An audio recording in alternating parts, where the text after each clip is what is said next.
Are you tired of playing mid-range and losing? Well, stop it. Stop it right now. I've got good news for you.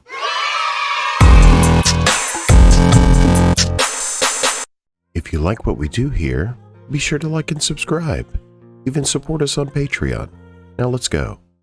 Over the history of recorded data for competitive games in Pauper Commander in the competitive meta, mid-range has by far been the most popular.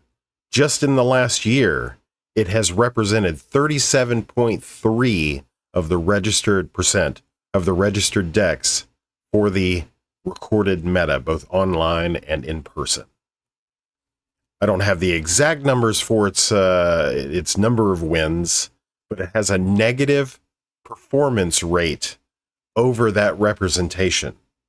So you tell me, the way it has been done, is that the way that we should be doing it? Should we continue to do mid-range the way we've always done? What's that famous quote said by someone somewhere about doing the same thing over and over again and expecting different results? It's insanity, man. It is insanity. Well, I've got news for you. I have a plan.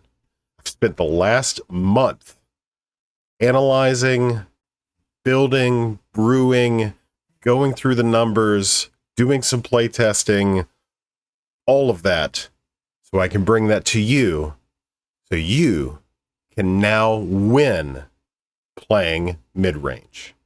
Now, Ben, Adam, and I just finished, this will be the last video of this mid-range series, but we just finished a few episodes discussing the historical perspective of mid-range, how people have been playing it, decks that we have noted to be successful, air quotes, successful. We've also indicated what we perceive them doing that enables their success.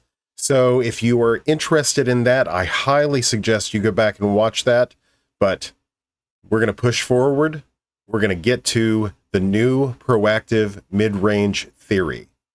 I don't care who you are or who you pretend to be. A game of competitive Pauper Commander is only about one thing: time. It's the management of time. Ask any combo player, fast combo player on the planet, and they are trying to combo off as fast as they possibly can before the rest of the board can get set up, before the rest of the board has resources to be able to interact, before, well, at the same time, they're trying to increase the number of resources they have, and they're trying to exploit the most minute disparity between their advancement of resources and the disparity of resources held by the other players. The game is about time and time management. That is it. Class over. Go home. No. So, what we're looking to do, and what I've been trying to research and get an understanding of, is how mid-range, historically, has dealt with this prospect of time management. And let me tell you, they've been doing a very, very poor job of it. I don't need the data to be obvious with that. So, with this new proactive mid-range theory that I'm offering to you, it's about creating opportunity to advance your game state in a similar way to the combo players, and also deprive opposing players time. Some may say this is tempo. I'm not going to get into that here. What I'm looking for specifically is the management of time through the phases of the game to the end game. Historically, when mid-range decks have won, it's been around turn 10 or 11. So what are we doing from turn 0, shout out to Adam, to turn 10, turn 11, how we're progressing our board states during that time, and how we are proactively interacting with our opponents to create those opportunities for them to stumble, to create those differences in time from what their perceived or intended game plan is to what it actually would be. I know that doesn't make a whole lot of sense, so I'll clarify. If the aforementioned combo deck is attempting to combo off on turn 4, what can you do on turn 2, turn 3 to interrupt that plan? Now, why are we picking on the big bad combo player? Well, combo is the big bad. Combo has a decent share of the meta, around 32 to 33%. I forget the actual number. And they actually have representative win rates according to their, to their appearance, to how much they show up in the meta. So their meta share is roughly equal to what their popularity is. So roughly. So that said, they're having somewhat of an easy go of it because, well, quite frankly, mid-range decks of old are predictable, and because they're predictable, then they have the liberty, the freedom, and the wherewithal to try to squeeze out that little bit of value to speed up their clock to be just out of reach of what the typical historical mid-range deck has been able to bring to the table. Well, that all changes now. Changes right now. So I'm not going to say the word engine. Of course, I'm going to say the word engine. What I really mean is value proposition. Typically, when a player picks a mid-range commander for a mid-range strategy, they're looking at this commander that offers them this semblance of a value proposition. That's not uncommon. That's actually the correct thing to do, is to seek a commander, a card you always have access to. Seek a commander that provides you with this sense of value proposition that the rest of your deck construction can be geared towards exploiting. Now, what I will say to you is that value proposition matters. And what we're going to see a little bit later is if it's simply card advantage, or I was going to say resource advantage, but that means totally different things. What I mean is card selection. If it's card advantage, card selection, if that is the base mode for your research proposition, which it has been for a great number of mid-range decks over the years, that is wrong. That is incorrect. That is why you lose playing mid-range decks. Simply put, that is why you lose. You need more than just card selection in the command zone to win in a competitive commander game. Period. So, where do we go from here? Well, what I have been exploring over the last month or so, maybe even a little bit longer, is the comparison of 3 commanders. One is actually relatively new from Final Fantasy. The first commander is Corpse Knight. It's a card that's been around for a while. It actually was a combo piece in the original combo cEDH Call Ya list I helped author many moons ago now. God, that seems like forever. But Corpse Knight is a 2/2 for 2 mana, a white and a black pip. And it says, whenever another creature enters the battlefield under your control, each opponent loses 1 life. So that's not card selection or card advantage. That's death on a stick. The second commander that I'm going to bring to this analysis is Witherbloom Apprentice.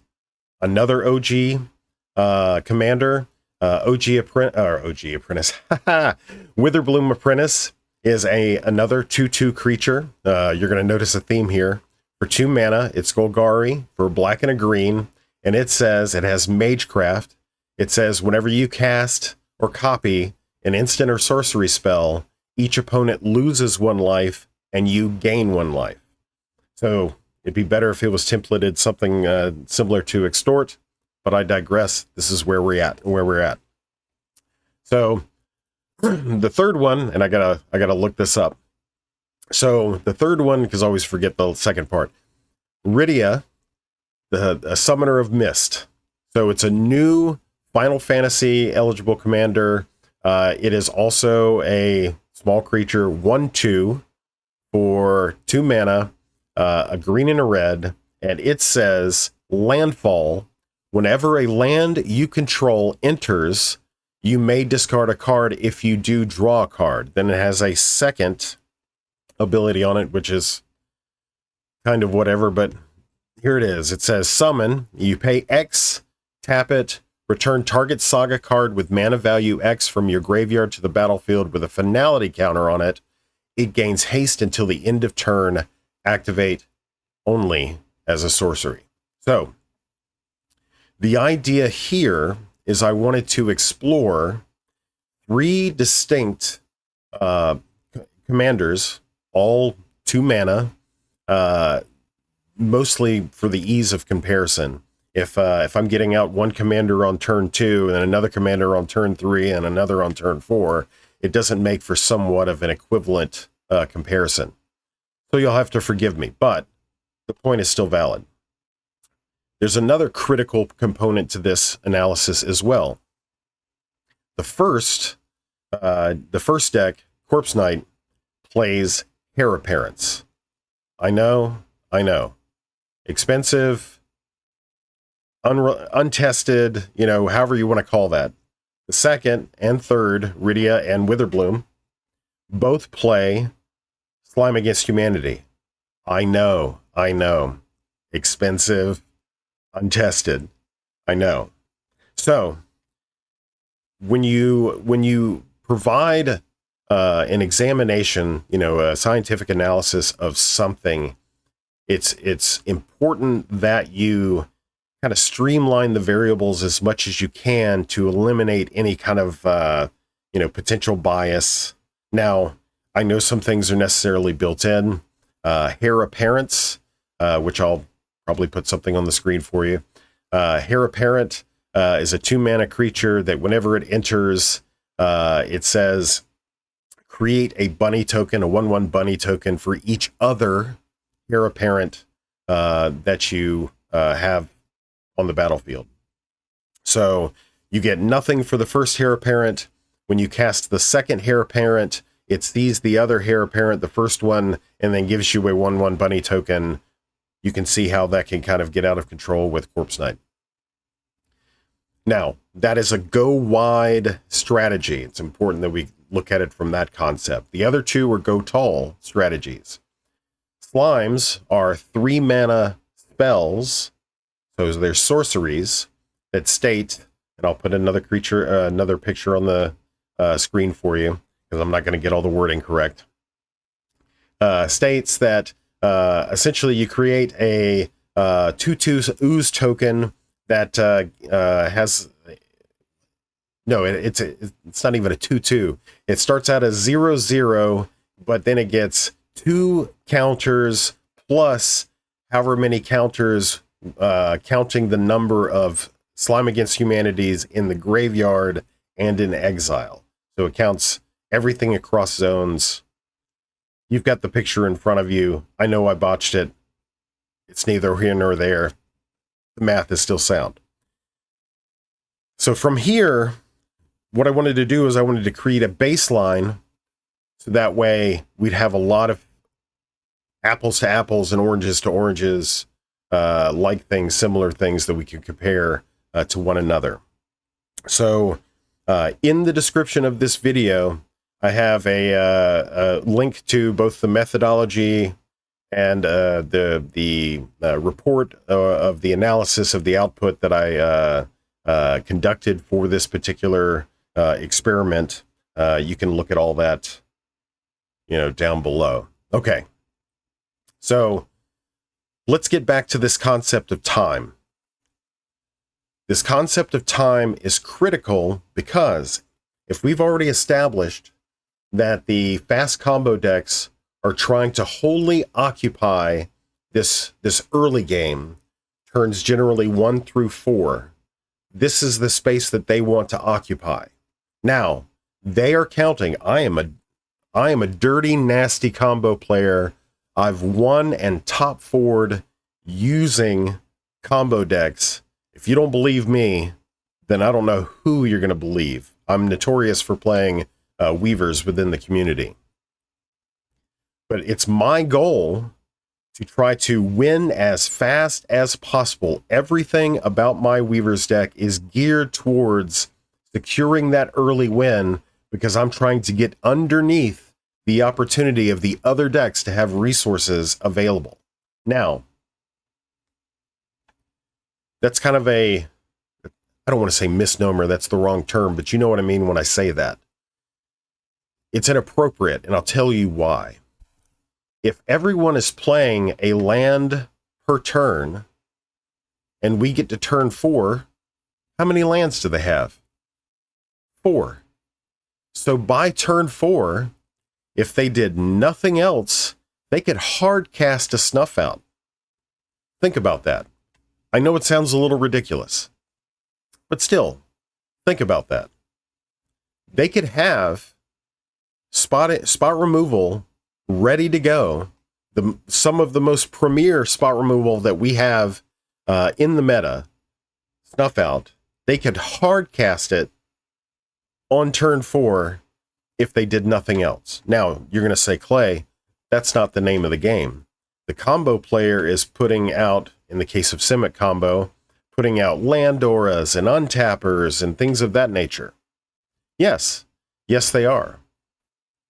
But why can't that same prospect be true for mid-range decks? Why can't mid-range decks seek to set up their engine, but also be responsible enough to hold up interaction? Whether or not that be free or not, but still, why can't they be responsible enough? Why isn't that part of the programming, the thing that is understood to be true about mid-range? You ask anybody their impression on historical mid-range decks, and nobody is expecting, really, I mean, it's possible, but nobody's really expecting them to be too interactive in that early game. Why is that? Why is that? Well, it's because of the value proposition that I brought up earlier. Most mid-range brewers, which some come from the casual sphere into the competitive sphere, so we won't hold that particularly too much against them, but most mid-range brewers are seeking to establish their value their value proposition up early, and quite often those engines, which typically are the commanders, cost 3, 4, maybe even 5 mana, and they're using rituals or other means to kind of churn that out to get it established so they can start enacting their game plan from there. Well, why is that acceptable? I mean, okay, in fairness to those people, they see a cool commander and they're like, man, this would be really great to jam a game and blah, blah, blah. I get it. I don't want to yuck someone else's yum. However, the numbers do not lie, folks. Mid-range is extremely popular. I get it. It's fun. You get to do fun stuff. However, it is wholly underperformant. And the reason why is the evaluation and implementation of these value propositions is inappropriate. It's not meant, I don't want to be the guy that say it's not competitive enough, but the data is suggesting that maybe some of those bigger mana, value engines aren't necessarily competitive enough. Now, I'm willing to be wrong, and that's fine. But I've got a few years of data kind of backing my play here. So this is the reason why I chose 2 mana commanders, because I want to establish a play pattern of turn 1 land, Turn 2 land commander.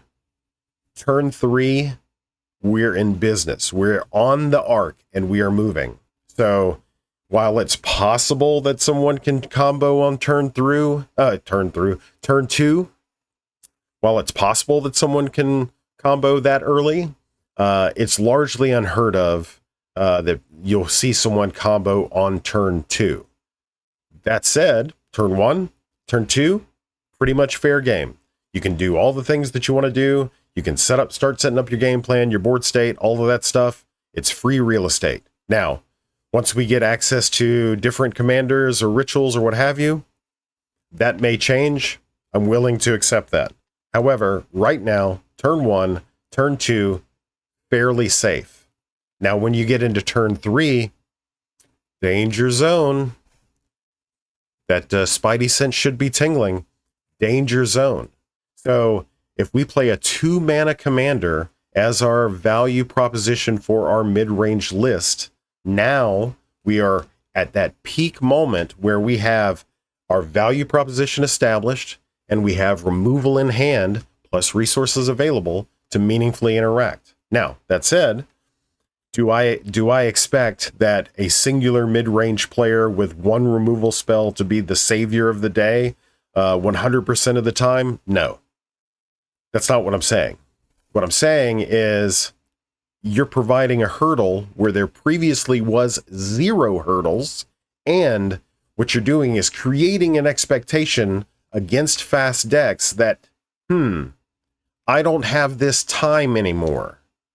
So if I don't have this time anymore, now I have to change. What we're doing is we're changing mid-range in order to change combo. Do you see what we're doing here? I hope it's transparent. I hope it's apparent. So, cheap commander with a great value proposition. That's number 1. Number 2, we need to progress our board state at the same time we are holding up removal because we're being responsible. Now, proactive. Here's the part that may give people pause or give people the rub. I don't care. I was going to say something snarky, and I'm going to do it. Those same people probably have been losing playing mid-range, and I don't care. You listen to me now. You are going to, as a proactive mid-range player, you are going to discover who of your pod is the most well-positioned to be able to enact their game plan the fastest, and you are going to proactively remove one of their pieces. In all likelihood, it's probably a combo player sitting in the pod. Now, does this mean we're going to pick on the combo players and all that stuff? Nope. I've said it once. I'll say it again. I'll say it 1 million times over. The perfect combo player is the one that has no resources on board and cards on hand. Now, when I say no resources, no actionable pieces. They can have lands and stuff like that. But no combo pieces on the board and cards in hand. That is the perfect combo player because they can't interact, or they can interact, but they can't engage in their win plan. The thing they came to do. They can't engage in winning the game. But they can be that resource in that social piece of the 4-player game. They can interact. Now, if they say, something to the effect of like, well, I'm out of this game. Well, you just sit there and be quiet is what you do. You just sit there and be quiet and you take what's coming to you. Tired of all this nonsense surrounding combo players, whining, I don't have it. I'm in a bad spot. Look here. We sat down at a table. This is a competitive game. You came to win or you came to lose. You came to do one of those two things. There's also a draw, but you came to do one of those two things. Do one. You either win or you lose. Pick one. Stop all the talky. So, getting back to the game plan. So it is critical in this proactive game plan to have mana available to meaningfully interact. Some of your interaction will be a sorcery speed because it's cheap, because it's efficient, and it's a common. You lose sometimes that instant speed interactability. So things like Vendetta, that's a cheap 1 mana instant speed spell, that has a drawback to life cost drawback. So there's not many of those cards like that. So if there were, I wish there were 50 of them. That would be great. Then I could tell you something, more differently about interacting and being proactive. But by and large, your cheap costed interaction will be sorcery speed, and you will have to act accordingly.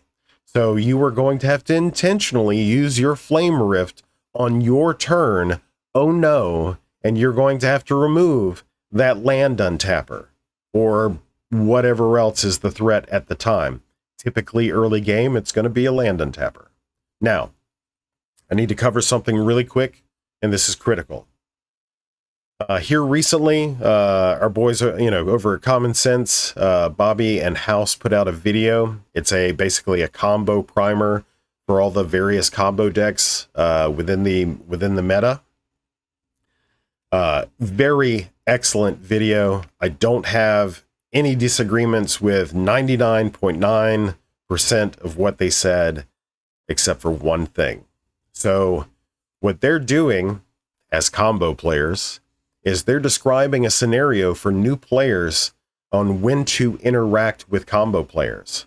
And they suggest that the most optimal time is when the combo player is attempting to put the Freed from the Real on the land untapper, because you get a 2-for-1 if you are interacting with that combo player. This is bullshit. Complete and total bullshit. Me, as a combo player, if I have the mana available to play Free from the Real on my untapper piece, you bet your sweet ass bippy that I've got the mana for the Dispel as well. So the optimal time to interact with the combo player is not at the time they're trying to combo. That's dumb. You need to interact with their pieces prior to the combo turn. If they deploy a land untapper in this circumstance, it's because they're trying to put a Freed from the Real on it next turn with mana available for the interaction piece. That's what they're trying to do. That's what they want to do. They don't have the mana available for all that stuff at the same time when they play the land untapper, and the land untapper has a haste problem, so they have to necessarily wait the turn. That is the premium time to interact with that untapper, is after they play it, not when they're trying to put the damn combo piece on top of it. They have mana for interaction. So I digress a little bit, but the rest of the video is perfect. It's spot on. It's exactly the primer that's needed for new players. That one point that they made, I wholly object to, and is the antithesis of what we're trying to do here. What we are trying to do here is be proactive about engaging with those threats, taking out those turn 2 and turn 3 Malcolms, taking out those land untappers, taking out whatever little pieces of combo pieces that are being presented. Now, I recognize that I'm doing a lot of picking on the combo folks. It's justified, and I'll tell you why. The reason why it's justified is because they are the ones that are trying to end the game early all at once. So, not that they won't have the opportunity to end the game all at once at a later time, but you need time to end the game bit by bit by bit by bit. So if you're chopping at the tree, I've said this in a previous video, if you're chopping at the tree, you take a small slice, a slightly larger cut, another cut, and the next thing you know, that last chunk is a huge chunk and the tree comes down. That's the mid-range strategy. That's the proactive mid-range. Cut, chop, chunk, fall, right? So where your fellow mid-range and by extension control players are concerned, there will be a point where you will have to address them very specifically, but that's at a later time. Right now, in the early game, it is ever critical to play your cheap commander and have your removal up, ready, and proactively using it. Right? Proactively using it. So now that we've talked about time, how do we seek to close the game? Okay? So I talked earlier about the differences in commanders, right? The value propositions. Card selection versus, in this instance, Corpse Knight, which is the reduction of the global reduction of life totals. So what does this mean as far as winning the game? So of the 3 decks, so you have Rydia, which is a Slime Against Humanity deck. You have a Witherbloom Apprentice, which is also a Slimes Against Humanity deck. And then you have Corpse Knight, which is a Heir Apparent list. The value proposition for Rydia is that you can, every time you play a land, you can discard a card and you can draw a card. If you discard a slime, then you draw another card, probably a slime. You can play that next slime and it will be above the base rate for what you would normally get playing that Slime Against Humanity on curve. That is the value proposition for Rydia.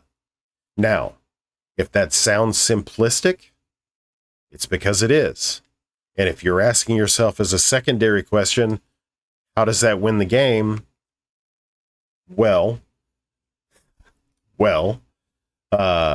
the slimes growing ahead of rate, right? Instead of having your first slime being a 2/2 and then your second a 3/3 and your third a 4/4, yada yada yada. Instead of at that progression, your first slime could potentially be a 5/5. So now you're talking turn 4, turn 5, having, well, as early, I've cast 5/5 slimes as early as turn 3, based on what you're, faithless looting, all these other little tricks.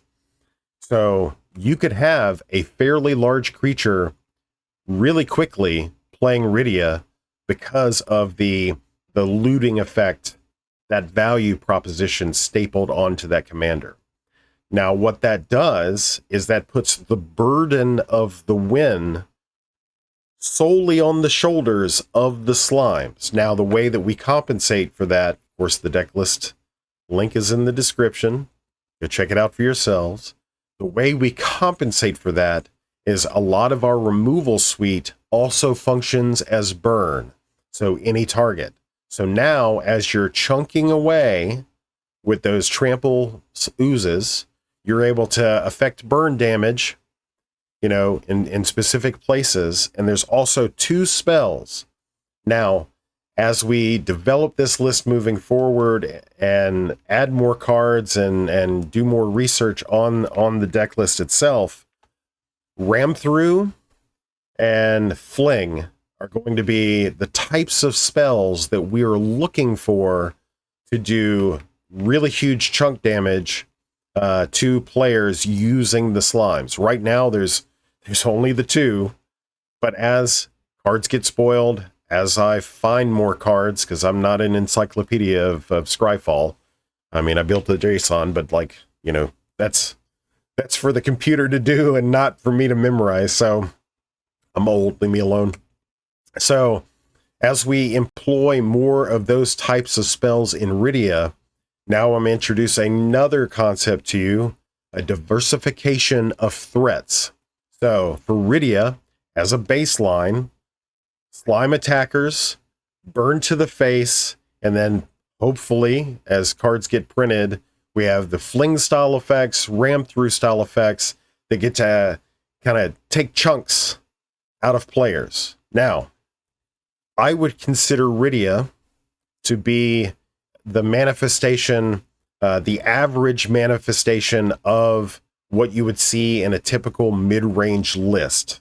The way I described how Rydia operates is kind of the baseline for how I perceive most mid-range decks to operate.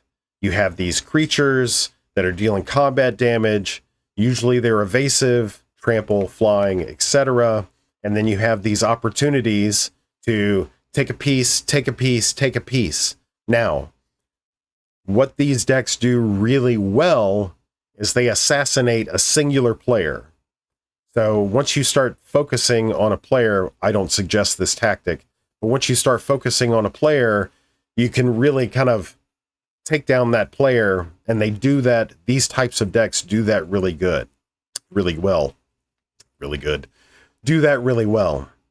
Now, if you start spreading that damage out, you're looking at a more of a long-term game plan versus this is kind of the gut strategy. Attack one person, chop them down, move to the next, chop them down, move to the next, chop them down. That's right now currently perceived to be the best strategy for affecting that particular game plan upon your pod. So I'm not disagreeing. I'm not in agreement. I'm just saying it is what it is. There's room for development there. Now, Witherbloom. Witherbloom is banking on the fact that the entirety of the deck, minus lands, are spells. So everything you do outside of playing a land is a Witherbloom trigger doing global damage to all of your opponents. Now, one thing that I didn't cover in Rydia that also is relative or specific to Witherbloom as well. Both of these decks are highly experimental in one facet. They have low land counts. I know, Clay, you monster. There's a couple of reasons for that. Number one, I figured out that both of these decks have a mechanism that they can use to utilize those basically they're 1 mana ramp spells that you pay 1 mana and you go get a land and you put it in your hand and then you can play a land. But I've discovered that these decks have a use for those spells outside of ensuring that you meet your land drops. For Rydia, once you get your land drops going and you get a certain number of land drops, then whenever you play a land, you don't have to discard, a slime or something like that after a certain point. You can discard these little minor ramp spells. When I say ramp to hand, not ramp to the battlefield, but you know what I mean. You can discard these little ramp spells and turn them into slimes. Or you can turn slimes into take the gamble on the draw. But for Witherbloom, getting back to Witherbloom, for Witherbloom, these 1 mana spells fill the gaps in your mana curve, and they equal 1 damage to each opponent plus 1 life. So that's a 2-point life swing for you and your opponents, right? Or some people like to say it's a lightning bolt plus, gain 1 life. However you look at it is how you look at it. It's 1 mana draining the table. You ensure your land drop, and you're gaining a little bit of life, which may not be inconsequential given the other game plans at the table. So, Witherbloom, the plan is to play your commander and just play Magic and be rewarded for playing Magic. The issue with Witherbloom is because you don't have the looting effect that you do with Rydia, so your slimes will be 2/2s, 3/3s, 4/4s, 5/5s, etc., etc., etc. That's just what it is. Now, there are some milling type of effects that are in the list that allow you to kind of cheat that curve every now and again. They also serve as some minor, card advantage as well. Basically, because it's you're paying. It's the type of effects that you pay a certain amount of mana, you mill X cards, and you return a land or a creature to your hand. There's no creatures in the deck, so you're going to be picking a land. But oops, I just milled, my Slimes Against Humanity. Now my next one's going to be that much bigger. You get the picture. But the value proposition is that where Rydia plays a singular slime against humanity and gets that ooze, that first ooze is going to be bigger than it normally would. But you're not doing anything else in the meantime. Witherbloom, you are stuck on that progression, but you are actively draining the table at the same time. I have dozens of games. I normally play my Pauper Commander decks against my local play group here in Fargo. They play EDH. I play my Pauper Commander decks. I know it's ridiculous. You're like, how can you relate that experience to this experience, playing in a competitive Pauper Commander pod? Easy. They always have more board wipes, and their effects are always more efficient than yours. So if you can have success in that type of environment, you're going to do well. You're going to do well at a Pauper Commander table. I promise you. So with Witherbloom, I average 8 to 10 damage every single game just from Witherbloom damage. So that's 8 to 10 life that I gain, and that is 8 to 10 damage being, that's a difference, a minimum difference of 16-point life swing. So you tell me. So anyway, the last deck is Corpse Knight. Corpse Knight. So if Rydia had the least diversified plan and Witherbloom had the next level of diversification in its plan, Corpse Knight has the nth degree diversity in its plan. Let me bring this up real quick so that way I am not telling you lies. So primarily you have Corpse Knight as the main value proposition. You play hares, you get more bunnies, you more creatures, drain the table, yada, yada, yada. You have 5 other effects at the time of this recording. You never know what they're going to give us in future sets. You have Foul Tongue Shriek, which is a 1-mana instant that says target opponent loses 1 life for each attacking creature you control. You gain that much life. It's not each opponent, it's target opponent. I get it. But circumstances come up that I've won a game off the back of casting this spell. You have Siege Zombie. Siege Zombie is a black zombie creature. Costs 1 and 1 black. It says tap 3 untapped creatures you control. Each opponent loses 1 life. It's a 2/2 zombie. So in the absence of Corpse Knight, you can still play bunnies. You were going to play bunnies. Each 3 of those bunnies is 1 life lost. Plus, Siege Zombie says you can, doesn't keep you from tapping itself. So that's way number 2 outside of the commander that you can affect the table and win the game. Then you have Gruesome Fate. Gruesome Fate is a 3-mana, 2 generic, 1 black, sorcery speed. Each opponent loses 1 life for each creature you control. If I had 15 of these spells, I'd be playing 15 of them. This is the creme de la creme for alternative commander options.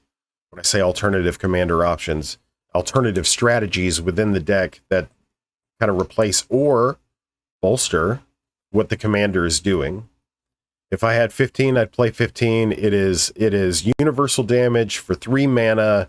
It's no problem playing this late game and chipping away at everybody for 8. No problem. Happens all the time. Harsh Substance.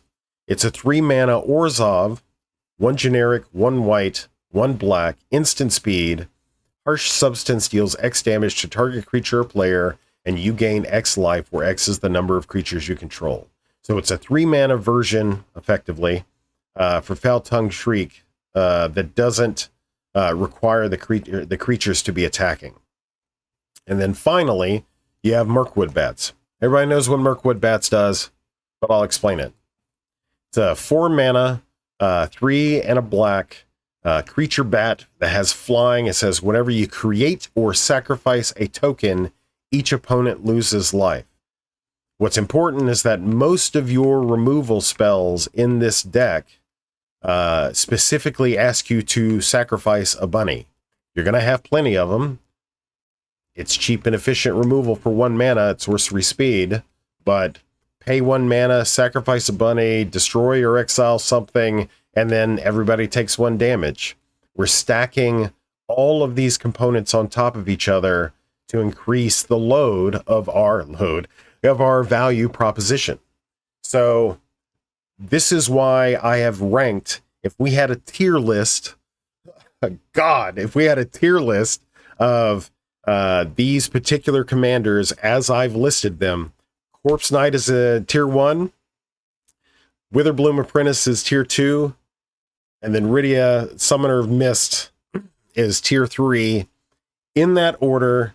And keep in mind, as I said earlier, Rydia, Summoner of Mists, represents the typical or average mid-range deck that I have observed in 2+ years, recording this data for this format.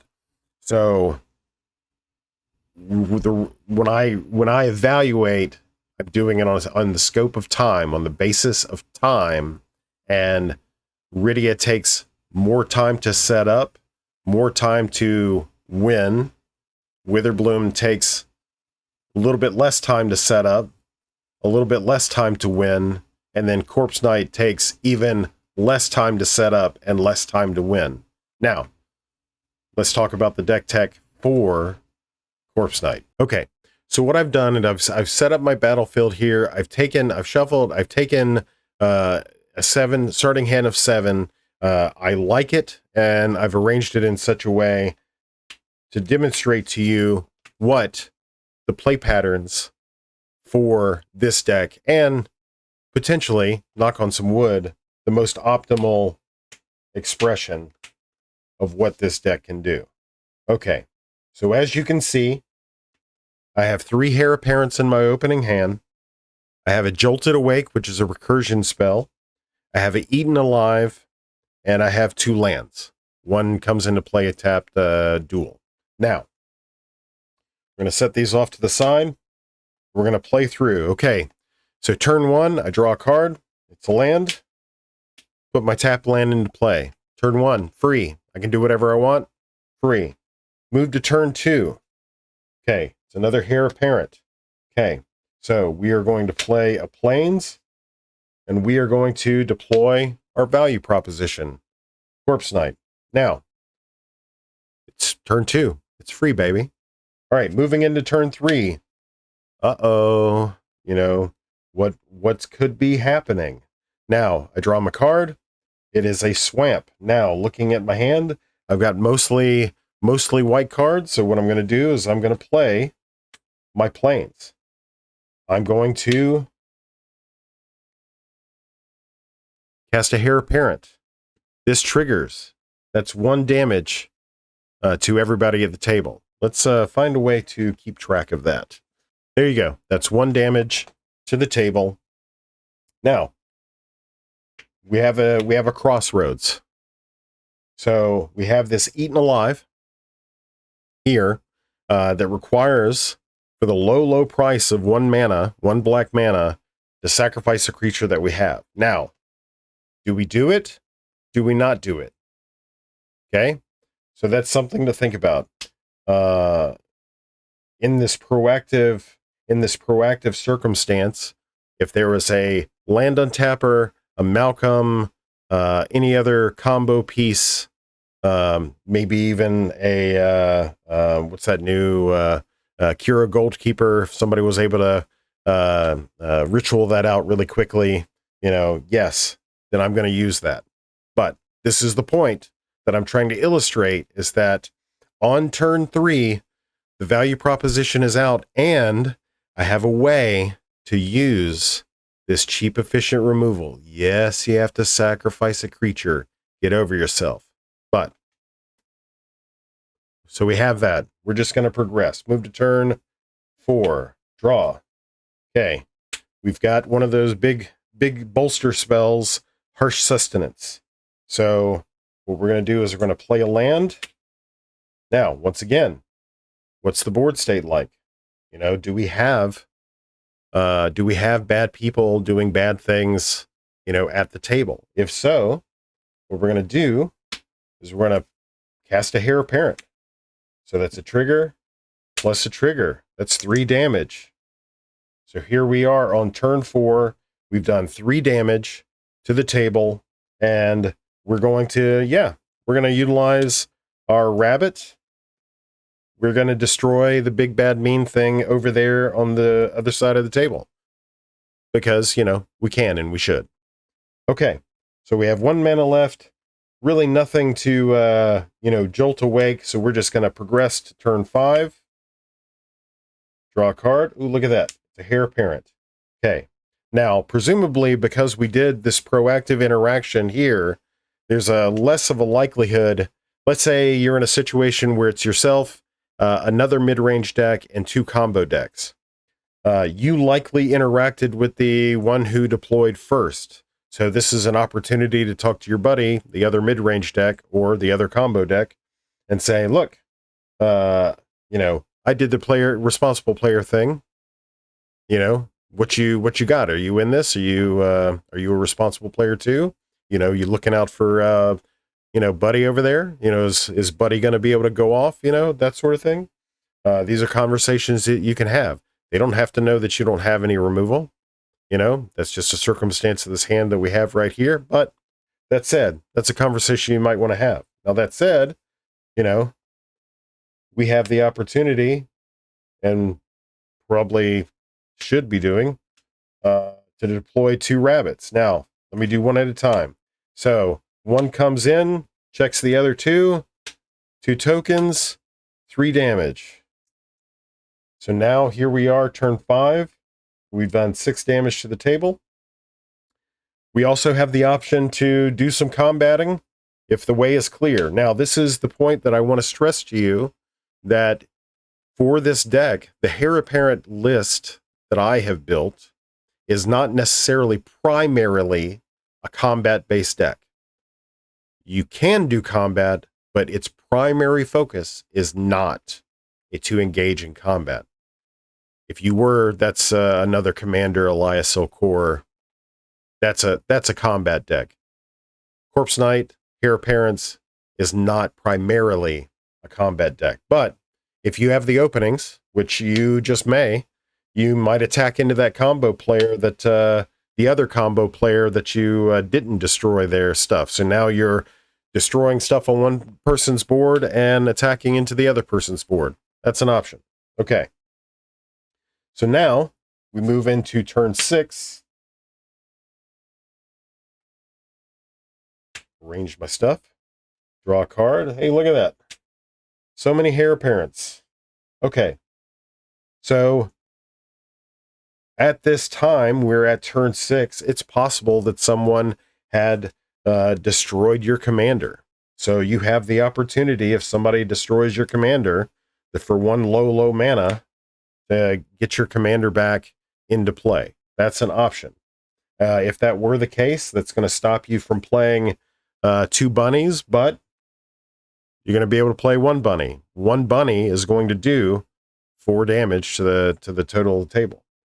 But let's get greedy, because I'm running this experiment, and say that nobody destroyed your commander. They should, but what I'm trying to prove, it doesn't matter if they do.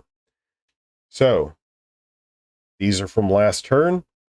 We do the greedy tap out thing,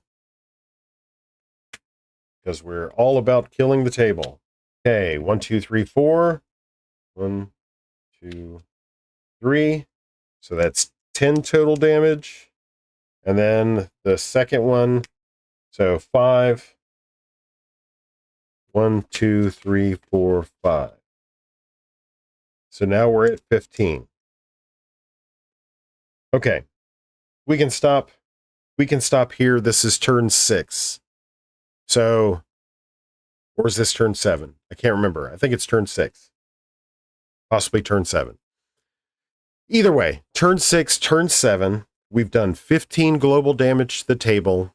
There's been a number of opportunities likely that we've been able to do some chip damage with our hairs. Certainly with our particular rabbits. And we're getting into the point now that if we untap based on harsh sustenance, the ability to recur our value proposition, to get it back in the game if we didn't do it already, and then play another hair for 1, 2, 3, 4, 5, 6 more damage. That would take us to 21 global damage. Now you can see where the value propositions, the overlay of diversified opportunities that are built into this deck between the main value proposition, the supplemental propositions of cards like this that allow you to, this is 3 mana, 1, 2, 3, 4, 5, 6, 7, 8, 9, 10, 11, 12, 13, 14, 15, 16, 17. This is 3 mana, 17 damage. You gain 17 life. So when I was talking earlier about turning on those mid-range players, you're going to have to find a way. And usually it comes down to who did a little chip damage in the beginning, and then who did some greater chip damage, and then who can do a chunk for your opposing mid-range players. But there's your chunk right there. 17 damage to the face of a opposing mid-range player is no joke. So now, the elephant in the room, board wipes. So yeah, you have the opportunity to get board wiped. So does every other deck on the face of the planet. So what? It's like graveyard hate and any other meme or trope in the moment. Nobody's really playing them. If they are, they're playing one.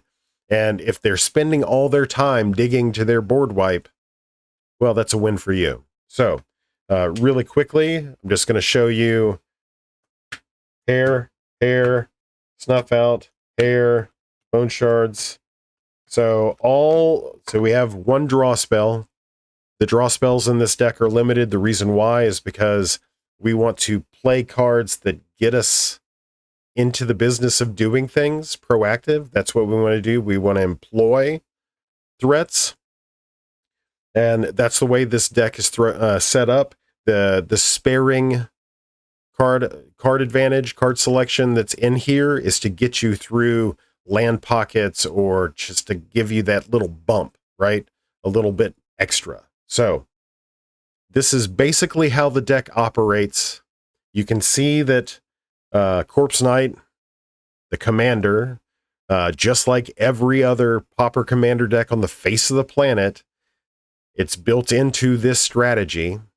Yes, you can remove it, but it's just like every other damn Pauper Commander deck on the planet. The deck is built to facilitate what this thing is doing. The trick, and this is what makes this deck so good, is what other ways are you supplementing that game plan? And that's where this deck excels. I don't need Corpse Knight on the battlefield to play hairs, which, as you can see, are going to happen as you draw cards. I don't need Corpse Knight on the battlefield to splash your face with a big bunch of damage. Don't need it. It helps, but I don't need it. There are 4 other effects in here that do that. So this has been kind of like a brief outline of the play patterns of how this deck operates, how you should be thinking. Let's go to the next part. All right. So I hope you enjoyed that little segment about discussing the play patterns, the expected play patterns of the Corpse Knight list. I do have Witherbloom Apprentice in paper. I don't have Rydia in paper, but I'm not going to show those the play patterns for both of those decks, largely because Rydia I consider to be the baseline average representation of a mid-range deck. You've already seen that a million times over. You already know what that looks like. Witherbloom is just a little hedge just a little tippy toe, reach above that.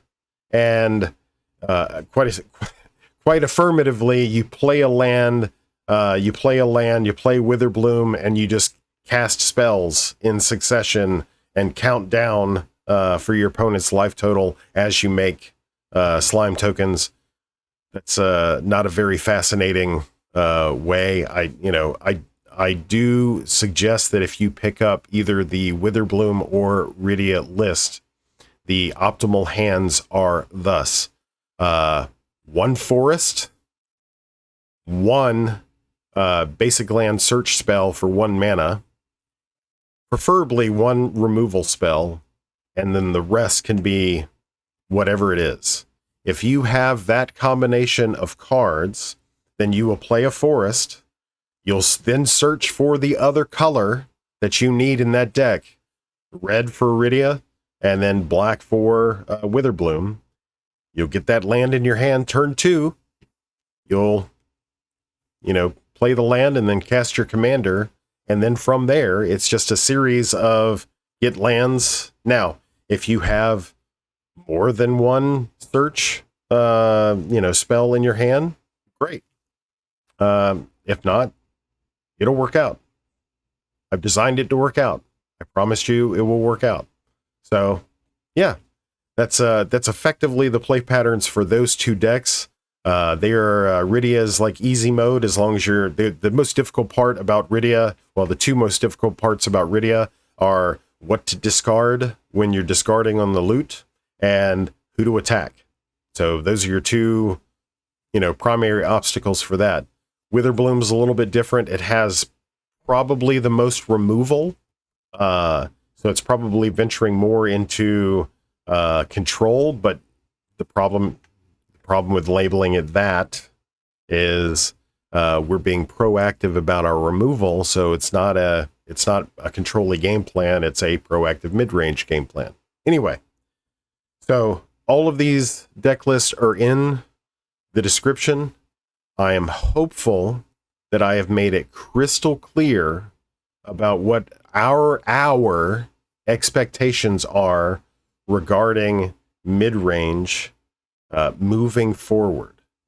We need to up the tempo, if I'm even using that term correctly, or if you're even understanding the way that I'm using that term correctly. That's why I hate the word tempo. We need to up the tempo of our interaction inside the pod. We need to be a formalized presence. As Dax would say, we need to be a problem. And Dax is a problem. Love you, buddy. Anyway, so I hope that makes a whole lot of sense. For the last part of this video, I can briefly kind of cover some of the data points relative to the analysis that I provided. That link is in the description if you want to read through it instead. Essentially what it does is I work for a tech company and have access to an AI, and in that AI I built a little bit of a model, and that model is predicated on a certain number of parameters and requirements. So I built up a circumstance that basically programmed an environment. Think of the Matrix. I programmed an environment. I programmed a Kung Fu dojo to practice Kung Fu virtually. And when I say program, this is all large language model. Well, it's a little bit more than that, but it's all large language model kind of stuff. So basically, I'm setting the parameters by which I want this thing to operate. Because of what it is, it already has access to Magic the Gathering knowledge because it can read websites. So, and it can understand, it's already been, well, thanks to yours truly, and I'm sure many others, it's already been slightly programmed to understand what Magic the Gathering is, because nerds will be nerds. But anyway, talking about that thing, I essentially gave it the parameters by which I wanted it to operate. I uploaded all 3 deck lists to it, and then I individually conducted analyses on each individual deck list, having a conversation with the model on my expectations. So all of the preferred optimized play patterns that I outlined for you in this video, I fed into this model. I also talked about what suboptimal options look like, and we developed some simulation opportunities to discover those suboptimal opportunities. And then using hypergeometric calculators and what have you, it calculated opportunities for these types of scenarios to play out. And based on those opportunities of how those scenarios played out, we then engaged in a ranking, comparative ranking system. And you can see it kind of used for first place Corpse Knight, it says the high synergy powerhouse. And for Witherbloom Apprentice, it says the resilient benchmark. And the other one is Rydia, the focused duelist. I wanted to say assassin, but I wouldn't let it. So it's also important to note, too, one of the parameters that was programmed into this model specifically was the anticipation that your commander will be removed at least one time. When that would happen, I didn't specify, but your commander in this model would be removed at least one time, and that was universal across the board. So, yeah. So that's what I did. It's an interesting read. It's not for everybody, which is why I didn't want to focus on it, but yeah, it's nice to see some output based on thoughts that I had. Of note, one thing that I will spoil for you, of the 3 lists, Corpse Knight is the only list that had an opportunity to remove all 3 players at the same time. The other 2 lists struggled with that. So, proactive, baby. So, that's this video. This is the closing of the mid-range chapter for now on the channel. I'm going to definitely take some time to explore some other stuff. I'm already building another mid-range list in this proactive style with a patron. So it's not the last mid-range list you're going to see out of me. You're actually going to see me play these here in the coming months, you know, so I'm very much a money where my mouth is. I'm not like some of these other content creators that talk about mid-range, throw together a list, and at the first shot of adversity, crumple like a little piece of paper. That ain't me, bro. So I'm very much a money where my mouth is. I'm going to prove to you that this works.